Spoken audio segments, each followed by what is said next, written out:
ஆழ்வார் எம்பெருமானார் ஜீயர் திருவடிகளே சரணம், ஜீயர் திருவடிகளே சரணம். ஒரு கேள்வி. ஆண்டாள் நாச்சியாருடைய திருவுருவத்திலே, திருமேனியிலே சில இடங்களிலே இடது கையிலே, இடது திருக்கையிலே கிளி இருக்கிறது, சில இடங்களிலே வலது திருக்கையிலே கிளி இருக்கிறது. இதற்கு என்ன காரணம் என்பது கேட்கப்பட்டுள்ளது. பொதுவாக ஆண்டாள் நாச்சியாருக்கு இடது திருக்கையிலே தான் கிளி இருக்க வேண்டும். அதுதான் பிராச்சீன கிரமம். இதுக்கு என்ன தாத்பரியம் என்றால், இந்த கிளி என்பது அடியவர்களை, சிஷ்யர்களை குறிக்கக்கூடியது.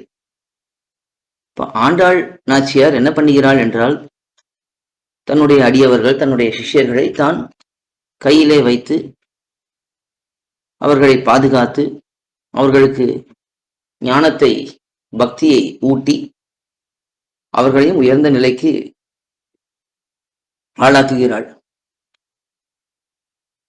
எதை ஊட்டுவது என்றாலும் வலது கையாலே எடுத்து ஊட்டுவதுதான் கிரமம்.